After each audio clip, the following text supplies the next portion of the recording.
The other thing that I think is really interesting is, you know, obviously I've done a lot of public speaking and I've been media trained.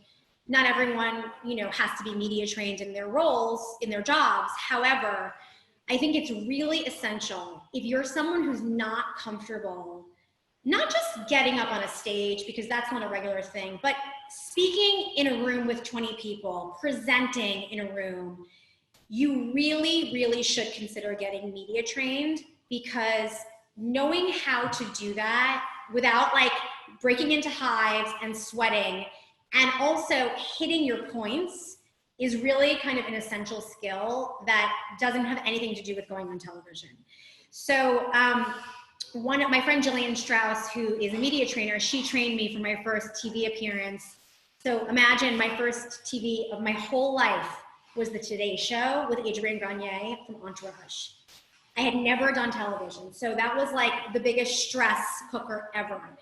And one of the things that you learn when you're doing that, and this goes back to the elevator pitch, is you have to practice it, and you have to know 3 points that you absolutely want to get across, whether this is you riding in an elevator and you happen to be with the CEO of a company and he says to you, oh, what do you do here? It's like, you can't be a deer in headlights. So practicing what those 3 things are that you want to communicate over and over again, not to the point that it's memorized, but to the point where every time you deliver the information, you can say it in a new way because you're so comfortable with it that you just expand on what you've already said. That is really the key to delivering the elevator pitch. So can we practice this a little bit? So let's pretend we're meeting for the first time and we're at a cocktail party, and we can have those again. And let's pretend it's socially distanced, it's outside, we're in someone's garden, and I come up to you and I've never met you before and I say, hi, I'm Christy Hurt. Who are you? Hi, I'm Aliza Licht. Christy, what do you do? Oh, me? I wanted you to practice. Okay, I'll do it. I'm doing it for real.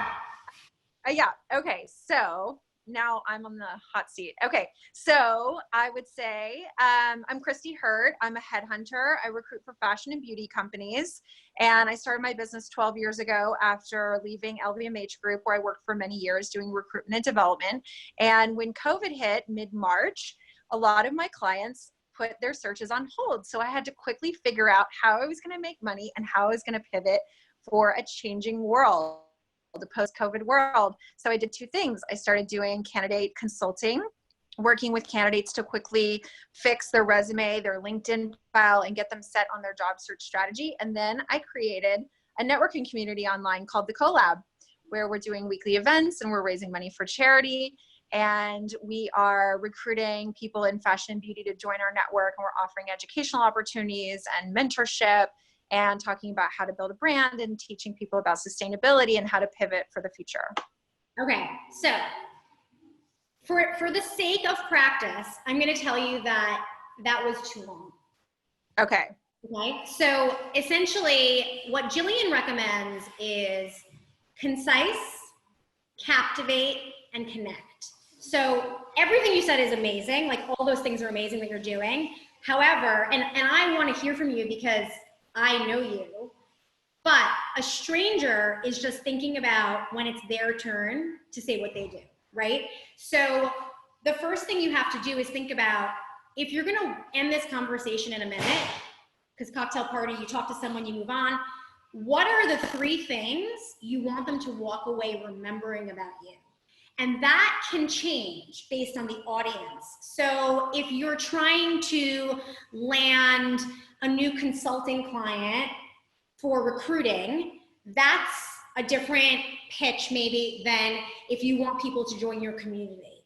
So thinking about the audience and understanding, and this goes back to like, you know, what is your goal at that minute? Like maybe right now you want to land a new brand to work on recruiting, and maybe the community is less so in the forefront. So really focusing on the goal, like if you were going to make a connection that night, like how could you leverage that connection, or how could that person walk away thinking about, or like really absorbing what you've done?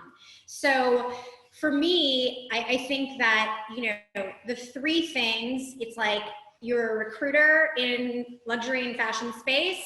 You've started this amazing community for people who are in these industries, who are trying to network.